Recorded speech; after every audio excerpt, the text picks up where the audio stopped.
के लेक्चर में हम लोग जो चुंबकीय क्षेत्र का हम लोग का लेक्चर चल रहा है चैप्टर 4, उसमें हम लोग पढ़ेंगे एक युक्ति जिसका नाम है साइक्लोट्रॉन।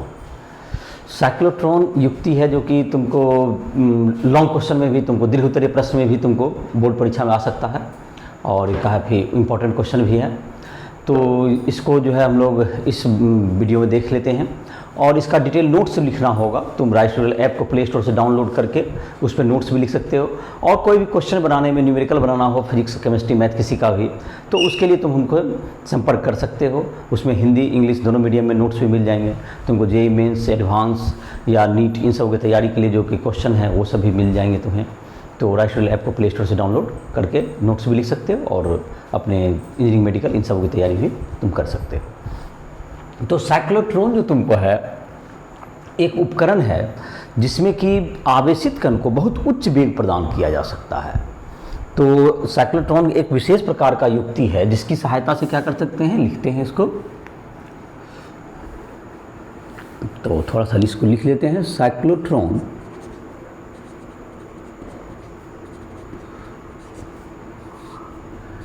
एक युक्ति है जिसकी सहायता से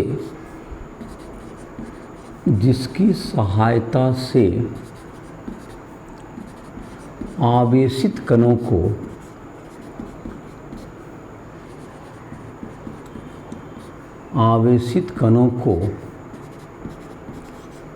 उच्च वेग प्रदान किया जा सकता है। उच्च वेग प्रदान किया जा सकता है।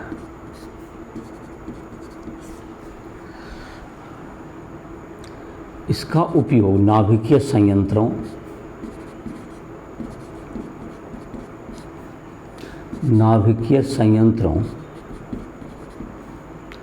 तथा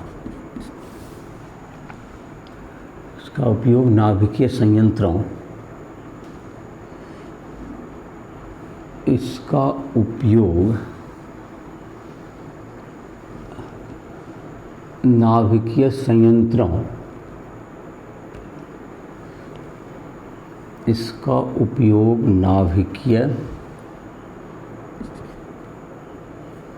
नाभिकीय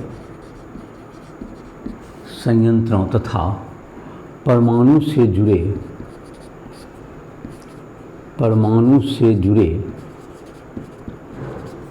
प्रयोग के लिए किया जाता है। प्रयोग के लिए किया जाता है। अब इसकी बनावट और कार्यविधि को देखते हैं, इसका कैसा होता है। तो साइक्लोट्रॉन में एक दो तुमको है, 2D आकार का चालक होता है। लिख लेते हैं साइक्लोट्रॉन पर, लिख लेते हैं कुछ लाइन, उसके बाद उसको समझाते हैं। साइक्लोट्रॉन में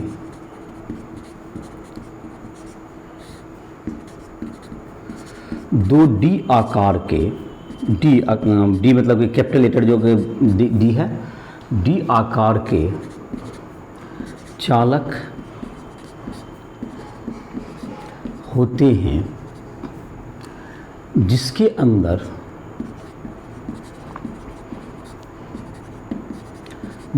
अंदर लंबवत चुंबकीय क्षेत्र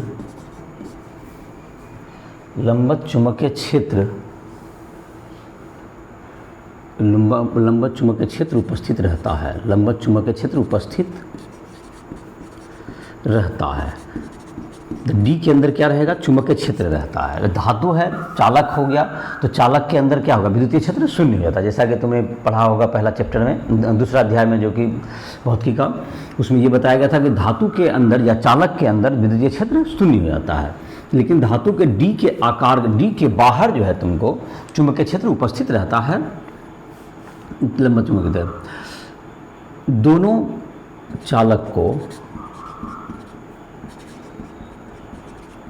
चालक को ऑसिलेटर, दो लित्र जिसको कहते हैं ऑसिलेटर,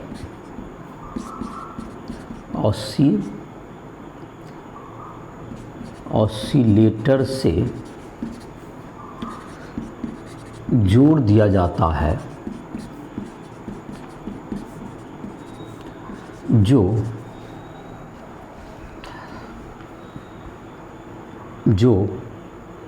प्लेटों के बीच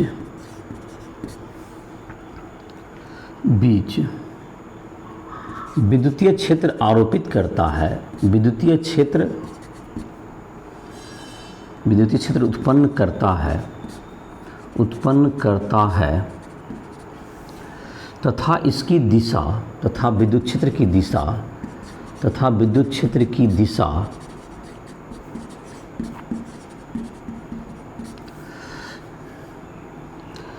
नियत समय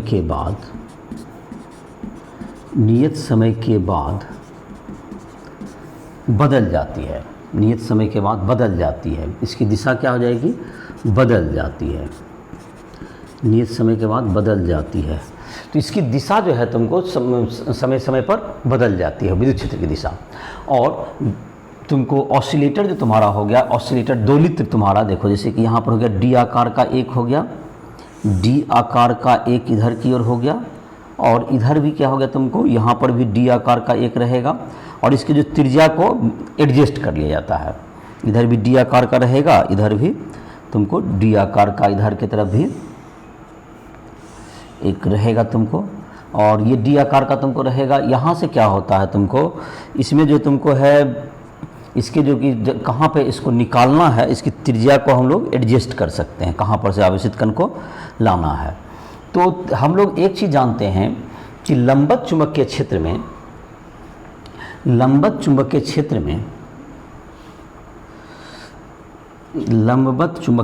में तो ये तुमको आकार इसका, और ऑसिलेटर से इसको जोड़ देते हैं यहाँ, और चलो इसको ऑसिलेटर, ये दोलित्र हो गया। ये डी आकार का, ये इसको डीज कहा जाता है, इसको संयुक्त रूप से क्या कहा जाता है? डीज, DEES, डीज, ये डीज हो गया। और ये क्या हो गया तुमको? दोलित्र है ये हो गया दोलित्र। ये धातु का बना होता है, धातु, ये भी धातु का ही होगा, जिससे कि इसके अंदर विद्युत क्षेत्र शून्य हो जाए। तो ये तुमको एक बनावट हो गई। अब इसमें क्या किया जाएगा, इसमें जहाँ तक कि इसके सिद्धांत को देखें तो इसमें देखते हैं लंबवत चुंबकीय क्षेत्र में, यहाँ पर लिख लेते हैं, लंबवत चुंबकीय क्षेत्र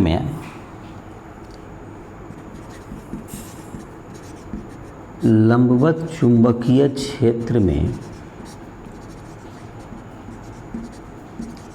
आवेशित कण, लंबवत चुंबकीय क्षेत्र में आवेशित कण वृत्ताकार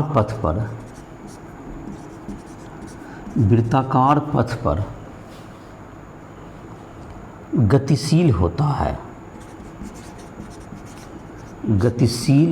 है।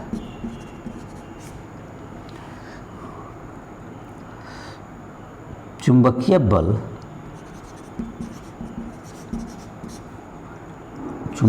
बल QVB अभिकेंद्र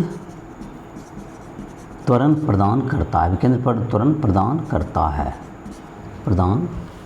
करता है।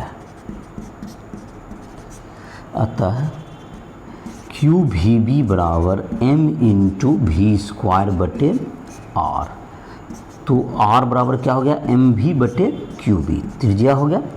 और इसका जो तुमको ये जो मेन इसमें है कि इसका घूमने का जो आवृत्ति होता है, इसकी जो आवृत्ति होगी वो वेग से स्वतंत्र होती है, जैसा कि हम लोग निकाल के देखे थे पिछले लेक्चर में भी। आवृत्ति न्यू बराबर 1 सेकेंड में कितना घूमेगा, तो v चाल से चलता है, v चाल से ये चल रहा है, तो v चाल से ये चलता है, तो 2πr में एक चक्कर, तो 1 सेकेंड में कितना हो गया? v/2πr। तो इसका क्या हो जाएगा? v/2πr, v/2πr। ये साइक्लोट्रॉन की फ्रीक्वेंसी हो गई, ये साइक्लोट्रॉन की फ्रीक्वेंसी कहलाती है, साइक्लोट्रॉन की आवृत्ति। तो v/2πr का मान क्या हो गया? mv/qb। तो दैट्स इक्वल टू qb/2πm। ये इसकी साइक्लोट्रॉन की आवृत्ति हो गई। और इसी आवृत्ति से दोलित्र को भी, इसी आवृत्ति से दोलित्र की आवृत्ति भी इसकी के बराबर रखी जाती है। इसमें गौर करने वाली बात यह है कि इसके जो वेग बदलने से इसकी जो समय में है इसको कोई परिवर्तन नहीं हुआ। इसी बात का उपयोग किया जाता है साइक्लोट्रॉन में। इसमें ध्यान देने वाली बात यह है कि जब वेग बदल रहा है लेकिन आवृत्ति में कोई फर्क नहीं पड़ रहा है, इसका मतलब ये हो गया कि आवृत्ति इससे स्वतंत्र है। तो इसका वेग जैसे कि होता ये है, अब इस बात का देखो यहाँ प्रयोग क्या करते हैं हम लोग। जब यहाँ पर हम लोग कोई आवेशित कण देते हैं तो विद्युत क्षेत्र की दिशा अगर धन आवेशित कण है ये, और धन आवेशित कण है तो विद्युत क्षेत्र की दिशा इस तरफ अगर है तो ये एस्लेट होगा। इसका वेग तुमको अगर इधर आएगा तो इधर की ओर जाने लगेगा, इधर डी की ओर जाने लगेगा। और इस प्रकार से क्या होगा कि ये तुमको इसमें घूमेगा, और यहाँ पर जब जाएगा तो जब डी में प्रवेश करेगा तो विद्युत क्षेत्र शून्य हो जाएगा। तो जब आवेशित कण को यहाँ पर छोड़े धन आवेशित कण को, तो विद्युत क्षेत्र अगर इस दिशा में है तो यह त्वरित होगा, इधर की ओर जाएगा। और इधर जो त्वरित होगा तो ये तुमको क्या होने लगेगा, इसको एक तुमको वृत्ताकार पथ में ऐसे घूमने लगेगा ये। और वृत्ताकार पथ में जब घूमेगा तो इस प्रकार से क्या हो जाएगा, तुमको फिर यहाँ पर जब आएगा, जब तक में आएगा तो इसका जो दोलित्र है अपना विद्युत क्षेत्र की दिशा बदल देगा। तो यहाँ पर विद्युत क्षेत्र की दिशा इधर लगने तो इधर त्वरित होगा, विद्युत क्षेत्र की दिशा इधर की ओर हो जाएगी तब तक में। और फिर इसका जब वेग बढ़ जाएगा, इसका वेग बढ़ गया विद्युत क्षेत्र के कारण, तो इसका फिर जो त्रिज्या, लेकिन आवर्त काल हमेशा क्या रहेगा, सेम रहेगा। और इस प्रकार से यही प्रोसेस को बार बार रिपीट करते जाएगा और विद्युत क्षेत्र इसके वेग को बढ़ाता जाएगा। और एक t/2 अंतराल में ये तुमको एक आवर्त काल का ये आधा समय अंतराल होगा, उसमें ये क्या होते रहेगा, अपनी दिशा को बदलते रहेगा। तो साइक्लोट्रॉन की जो आवृत्ति होगी और ऑसिलेटर की आवृत्ति दोनों समान रखी जाती है। तो एक डी में कितना t/2 समय में घूमा, इसमें भी t/2 में, तो t समय अंतराल हो गया। और इस प्रकार से साइक्लोट्रॉन की आवृत्ति और दोलित्र की आवृत्ति समान रखी जाती है। साइक्लोट्रॉन की आवृत्ति, साइक्लोट्रॉन आवृत्ति एवं दोलित्र आवृत्ति समान रखी जाती है, समान रखी जाती है। तो ये तुम्हारा दोलित्र की आवृत्ति, दोलित्र भी इतना ही समय अंतराल में क्या कर लेता है, अपनी दिशा को, विद्युत क्षेत्र की दिशा को बदल देता है। तो इस प्रकार से क्या हो गया कि ये तुमको इतना आवृत्ति है, तुमको इसकी आवृत्ति हो गई। तो आवेशित कण को मैं इसमें इसके वर्किंग को थोड़ा सा लिख देता हूँ। ये तुम्हारा हो गया, और v बराबर हो गया 2πr गुना न्यू। तो गतिज ऊर्जा इसका बढ़ते जाएगा, जैसे जैसे इसका क्या हो जाएगा, तुमको त्रिज्या बढ़ते जाएगा। आवृत्ति तुम्हारा, तो आवृत्ति जो साइक्लोट्रॉन की जो आवृत्ति होगी, जो दोलित्र की आवृत्ति है, वो मान लेते हैं कि कुछ मेगाहर्ट्ज वगैरह में दिया हुआ रहता है। जितना ज़्यादा चाहिए तो त्रिज्या को आप एडजस्ट करके उसकी गतिज ऊर्जा को भी प्राप्त कर सकते हैं। तो आवेशित कण की गतिज ऊर्जा जो होगी यहाँ पर लिख देते हैं हम, और उसके बाद एक बार मिटाना पड़ेगा। कुछ आवेशित कण की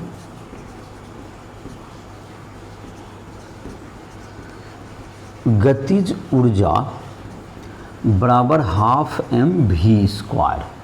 तो ½ m गुना v का मान कितना, v/2πr बराबर न्यू है आवृत्ति, तो 2πr गुना न्यू का whole square, that's equals to क्या हो गया, 2π² r² न्यू स्क्वायर,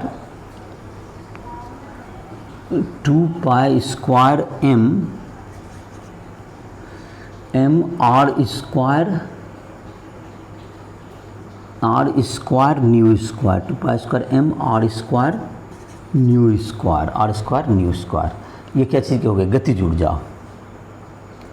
ये गतिज ऊर्जा का व्यंजक हो गया।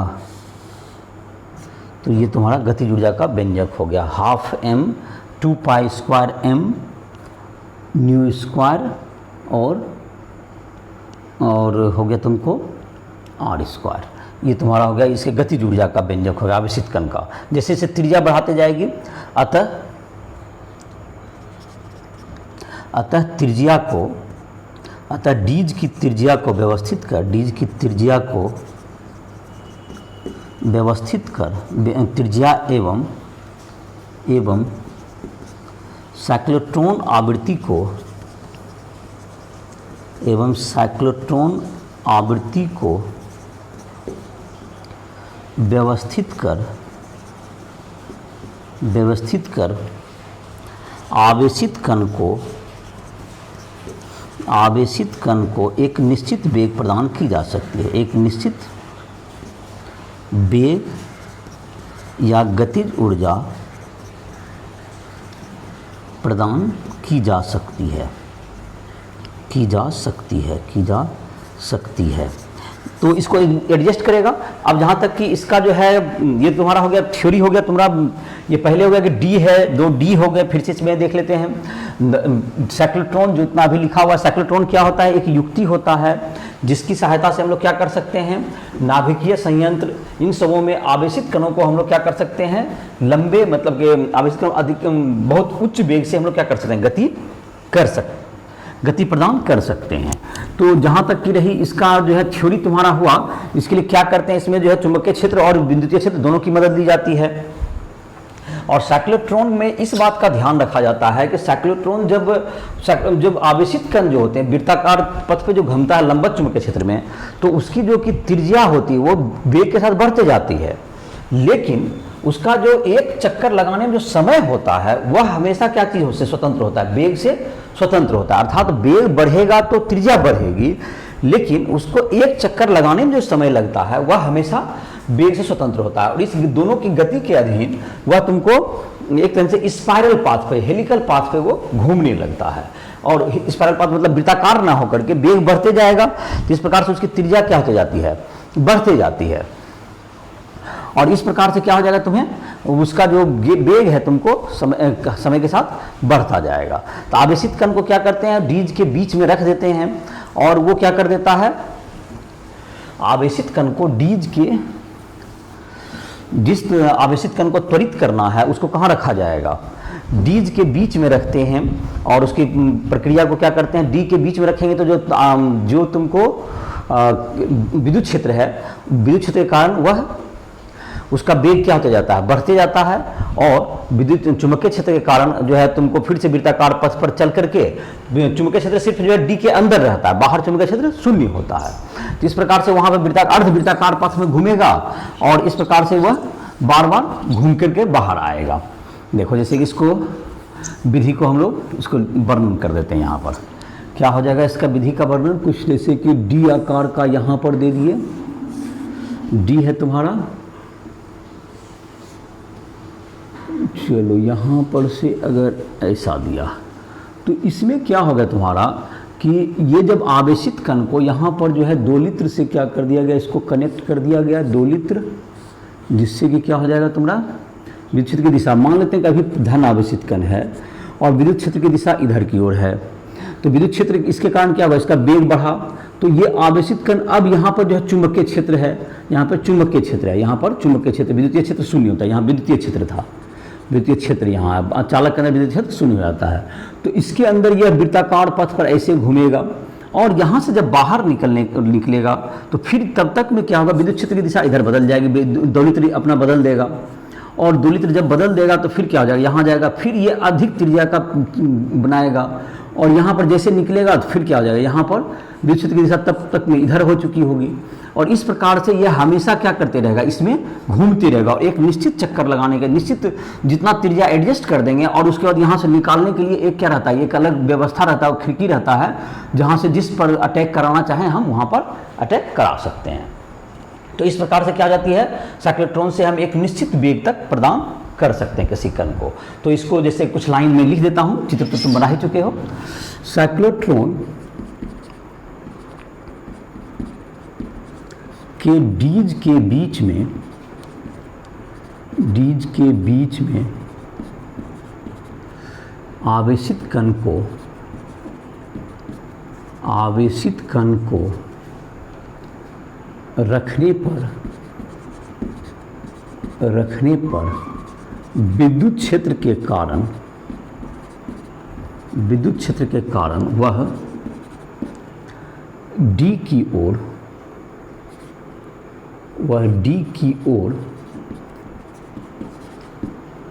ओर गतिशील होता है, जहां लंबवत चुंबकीय क्षेत्र के कारण आवेशित कण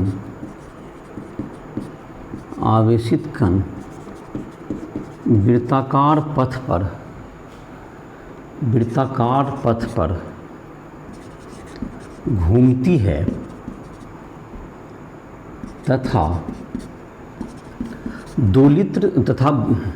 डी से निकलने पर दोलित्र के द्वारा विद्युत क्षेत्र की दिशा परिवर्तित कर दी जाती है। विद्युत क्षेत्र की दिशा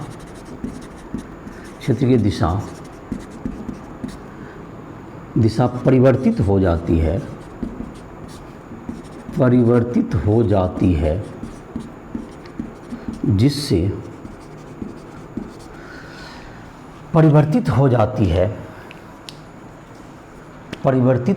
है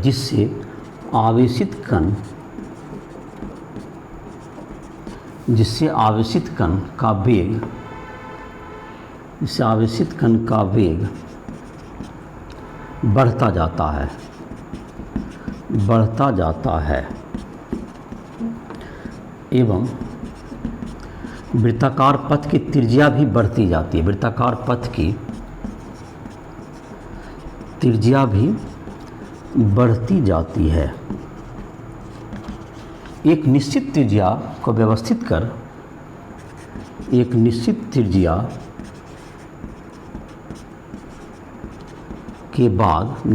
प्राप्त करने के बाद आवेशित कण को एक विशेष प्रकार की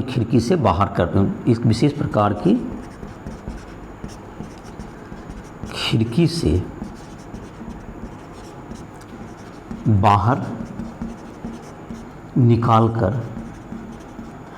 निकाला जाता है और जहाँ ज़रूरत है वहाँ पर उसको स्ट्राइक कराया जा सकता है। तो ये तुम्हारा हो गया साइक्लोट्रॉन में कैसे काम होता है, इसकी गति ऊर्जा, ये सब होता है। इस प्रकार साइक्लोट्रॉन आवेशित कण को उच्च वेग तथा गतिज ऊर्जा प्रदान करता है। ये तुम्हारा हो गया, इसका वर्णन हो गया तुम्हें। अब हम लोग देख लेते हैं, एक तुमको दिया हुआ है, एक उदाहरण है तुम्हारा साइक्लोट्रॉन का, तुमको परीक्षा तुम्हारे बुक में, एनसीईआरटी बुक में, उसको हम लोग डील कर लेते हैं। तो ये तुम्हारा हो गया साइक्लोट्रॉन का, जो कि तुमको दीर्घ उत्तरीय प्रश्न में आएगा। और इसका अगर नोट्स लिखना चाहो तो राइट टू ऐप को प्ले स्टोर से डाउनलोड करके इसका नोट्स भी उसमें लिख सकते हो, जो कि दीर्घ उत्तरीय प्रश्न में तुमको बोर्ड में भी आएगा। और आवृत्ति वगैरह का व्यंजक भी आ सकता है, तो शॉर्ट क्वेश्चन में भी आ सकता है। दीर्घ उत्तरीय, लघु उत्तरीय सभी तरह से प्रश्न पूछे जा सकते हैं इससे। और अब है तुमको एक उदाहरण दिया हुआ है तुमको एनसीईआरटी का, उसको देख लेते हैं हम लोग। एनसीईआरटी उदाहरण 4.4